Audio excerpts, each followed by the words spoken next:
In the summer of 2013, Randy Travis was country music royalty, a living legend whose baritone had defined an entire generation of heartbreak and honesty. But in a Texas hospital room, doctors were drilling into his skull to relieve pressure from a stroke so catastrophic they whispered to his family that survival was nearly impossible. His right side lay paralyzed, completely unresponsive. The hand that had strummed Forever and Ever Amen for sold-out stadiums couldn't grip a plastic cup. And the voice that had sold over 25 million records had fallen into a silence so complete it terrified everyone who loved him. There's an irony in Randy Travis's story that hurts too much to be coincidence. The child who discovered whiskey before he discovered hope, drowning sorrows at an age when most boys worry about baseball cards. The teenager who found redemption in the raw honesty of traditional country music when the whole world had written him off as a lost cause. The icon who single-handedly resurrected a dying genre and proved that Nashville's polished executives had forgotten what real music sounded like. All of that so that fate would arrive decades later and begin erasing the very instrument that had pulled him from the edge of oblivion. How does a boy destined for prison become the man who transforms country music forever? What demons followed him through decades of platinum records, waiting patiently in the shadows for their moment to strike? And what happens when the voice that healed millions of lonely hearts is suddenly, mercilessly stolen away? To understand all of that, we need to go back to the beginning, to Marshville, North Carolina, to a spring day in 1959, and to a boy who learned in the cruelest way possible that the people who should protect you are sometimes the ones who hurt you most. Randy Bruce Treywick was born on May 4th, 1959, in a town so small that everybody knew your failures before you had a chance to explain them. Marshville sat in the rural heart of North Carolina, where red clay roads led to modest farms, and ambition was something that happened to people in other places. His father, Harold Treywick, worked the land raising turkeys and breaking horses, a man whose calloused hands spoke of honest labor, but whose temper could turn a peaceful evening into a nightmare without warning. His mother, Bobby, held the household together with quiet resignation, absorbing the chaos so her children might have moments of peace. There was no wealth in that farmhouse, no connections to anyone who mattered, no path laid out toward anything resembling success. But there was something far more complicated than simple poverty. There was a father who loved country music with genuine passion, but expressed love for his sons through criticism and control. Harold pushed his boys toward instruments with fierce determination. He organized a family band, demanding perfection from children who were still learning to read. When perfection didn't come, disappointment followed. When disappointment built, the belt came off the hook. Randy learned to play guitar because pleasing his father meant surviving another day without bruises.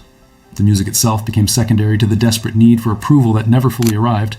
By 8 years old, he was performing at local talent shows, his small fingers forming chords while his eyes searched the audience for his father's rare smile of satisfaction.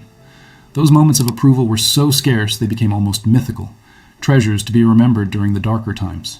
But the wounds carved in childhood don't disappear because talent blooms. They burrow deeper, finding new ways to express themselves. By age 10, Randy had discovered that alcohol could quiet the voice in his head that whispered he would never be good enough. His older brothers drank. His father drank. The bottles were always within reach, and nobody seemed to notice when a child joined the ritual. By 12, drinking had become as natural as breathing, a coping mechanism that would shadow him for decades. Years later, with the weight of survival in his voice, he would confess in an interview, "I was wild, completely out of control. There wasn't a law I wouldn't break or a fight I wouldn't start. I wanted to destroy myself because I didn't think I deserved anything better." The words hung in the air like a confession from a man who still couldn't quite believe he had escaped his own darkness. At 14, Randy abandoned school entirely. The classrooms felt like prisons, the teachers like wardens who saw only his failures. He fell in with other lost boys, stealing cars for the thrill, breaking into buildings for money, brawling outside bars that shouldn't have served him in the first place. The arrests accumulated with alarming speed. Judges saw a familiar story, another rural kid sliding toward inevitable incarceration. His father's response swung between explosive violence and bitter dismissal, neither offering the lifeline Randy desperately needed. The trajectory pointed toward prison walls or an early grave. Then, Elizabeth Hatcher appeared like an unexpected plot twist in a tragedy that seemed to have only one ending. She managed a country music nightclub in Charlotte called Country City, USA, and she needed performers who could draw crowds. Someone mentioned the Treywick kid had a voice worth hearing if you could get past the criminal record and the attitude. Elizabeth took a chance that defied logic. She hired him to wash dishes and sing, a combination that would change everything. The first night Randy Travis stepped onto the stage at Country City, USA, something extraordinary happened. The defensive teenager who walked in through the back door disappeared the moment the lights hit him. His shoulders, perpetually hunched in anticipation of the next blow, relaxed. His voice, rough around the edges from cigarettes and late nights, carried a purity that silenced the Friday crowd. He sang George Jones and Merle Haggard like a man who had lived every word, because in the ways that mattered, he had. When he finished, the applause washed over him like baptism water. For those 3 minutes on stage, the voice that stuttered with insecurity in normal conversation flowed with absolute confidence. The anger that simmered beneath his skin transformed into something beautiful. Elizabeth Hatcher watched from behind the bar and recognized what she was witnessing. This wasn't just talent, this was survival, finding its voice. It wasn't professional skill yet, it was recognition. The silent, absolute certainty of having found the one place in the world where he belonged. Only here, channeling the pain of Hank Williams and the defiance of Waylon Jennings, was Randy free from the shame that followed him everywhere else. Elizabeth saw past the arrests and the attitude. She saw a diamond buried in so much rough that everyone else had walked right past it. She made him a deal: work in the club, perform every night, and stay out of trouble. In return, she would manage his career. For Randy, at 17 years old with a criminal record that closed most doors before he could knock, it was the first real chance anyone had ever offered. He took it with the desperation of a drowning man grabbing a rope. He moved into a trailer behind the club. He worked construction during the day to pay rent, his hands building walls while his mind rehearsed lyrics. At night, he became Randy Ray, a stage name Elizabeth chose because Randy Treywick sounded too much like the troubled kid police reports described. But Charlotte, for all its promise, was still too close to Marshville, too close to his father's disappointment, too close to the bottles that welcomed him after every shift. In 1982, Elizabeth made a decision that would either save Randy or destroy them both. They packed everything they owned into a car and drove to Nashville, the city where dreams went to prove themselves or die trying. Randy was 23. Elizabeth was 16 years older, his manager, his protector, and increasingly, something more complicated than either label suggested. Nashville in the early 80s was not kind to traditionalists. The city had fallen hard for the urban cowboy sound, slick production, pop sensibilities, crossover hits that sounded more like soft rock than honky-tonk. Traditional country, the raw sound that Randy carried in his bones, was considered deadweight. Executives wanted polish. They wanted marketable. They wanted anything except another George Jones wannabe with a deep voice and zero commercial appeal. Randy and Elizabeth arrived with almost nothing. No industry connections, no safety net, no backup plan if Nashville rejected them like it had rejected countless others. They rented a small apartment where the heat barely worked and survival meant counting every dollar twice. Randy took whatever jobs materialized, cooking in diners, washing dishes again, stocking shelves in stores where nobody asked about his dreams. Every spare moment went to writing songs, perfecting his craft, preparing for an opportunity that felt increasingly imaginary. The rejections came in waves, each one delivered with variations of the same message. His voice was too country, his look was too rural, his sound was too old-fashioned. Record executives actually laughed when he refused to compromise, when he insisted that real country music still mattered.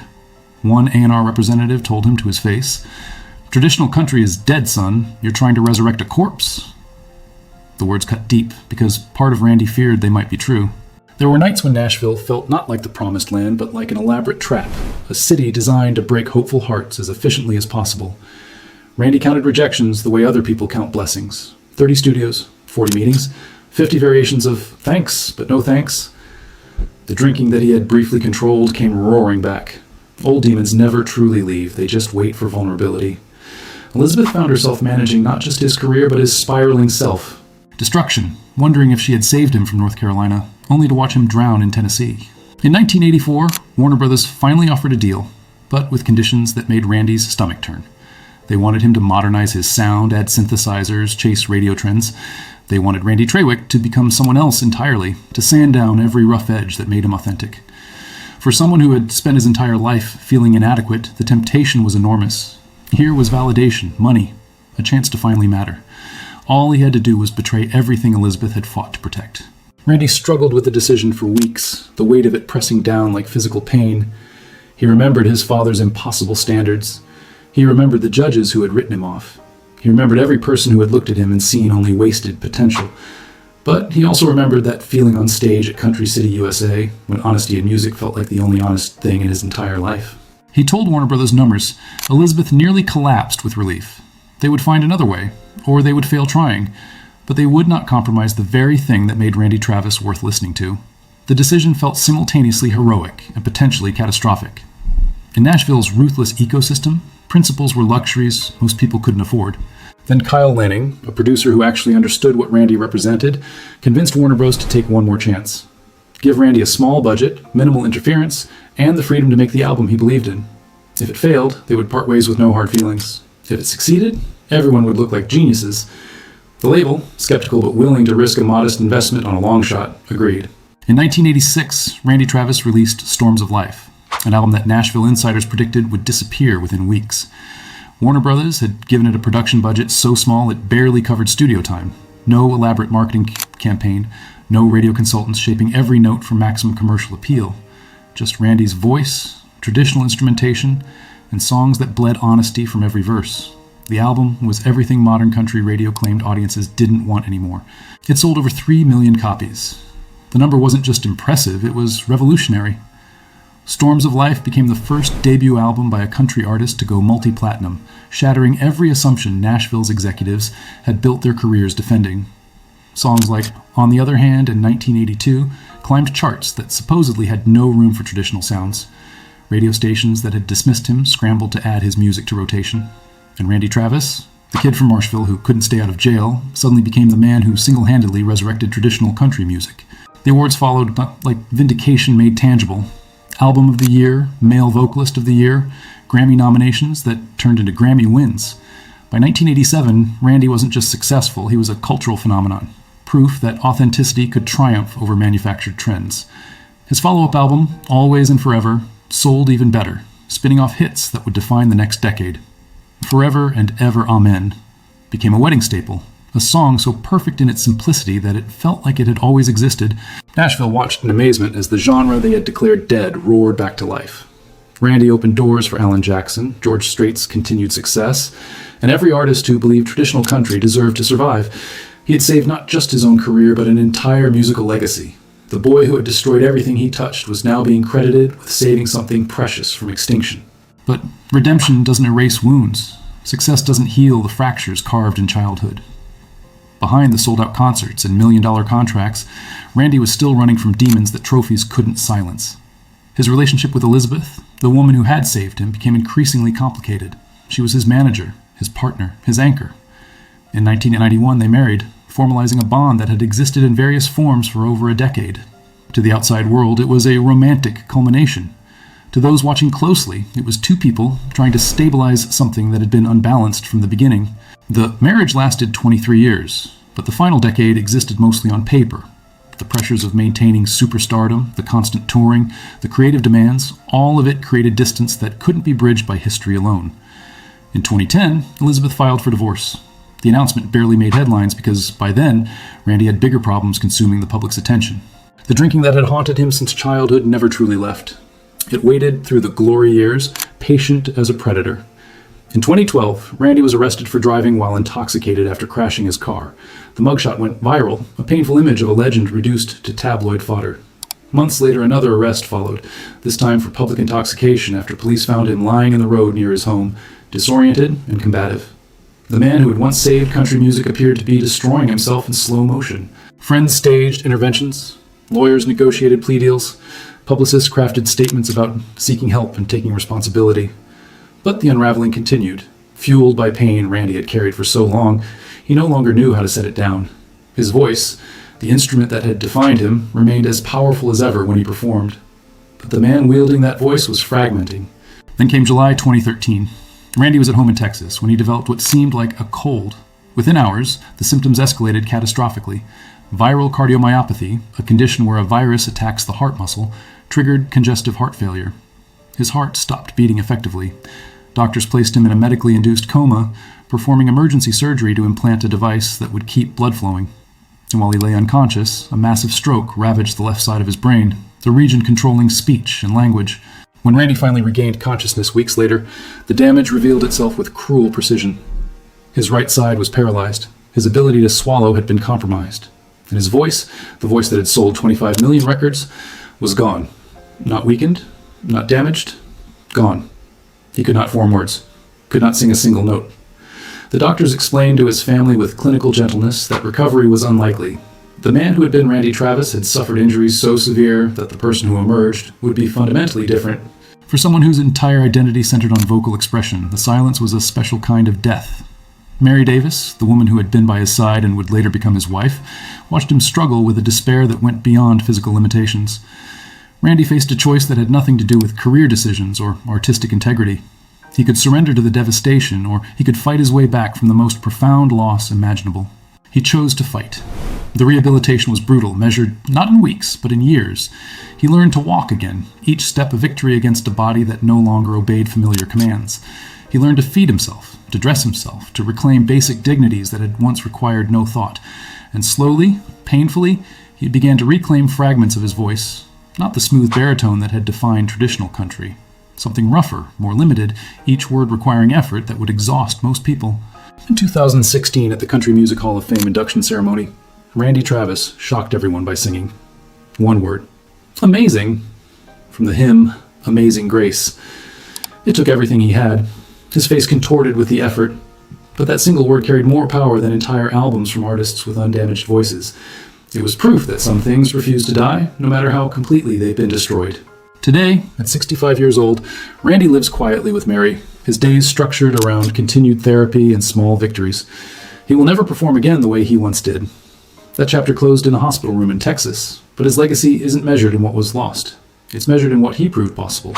That a kid from nowhere with everything against him could change music history, that traditional values could triumph over trends, that getting up one more time matters more than never falling at all. From the angry child to the resurrected legend, Randy Travis's story is proof that our deepest wounds often become our greatest strengths, that the voice we find matters more than the voice we lose, that scars don't disqualify us from greatness, they authenticate it. What lesson do you take from Randy's story? How many times have you risen when the world expected you to stay down? Share your reflections below and subscribe for more stories of those who transformed pain into purpose, scars into songs, silence into triumph. Because in the end, as Randy Travis taught us through a life lived at the extremes, it's not the voice you're given that defines you, but what you choose to say with whatever voice remains.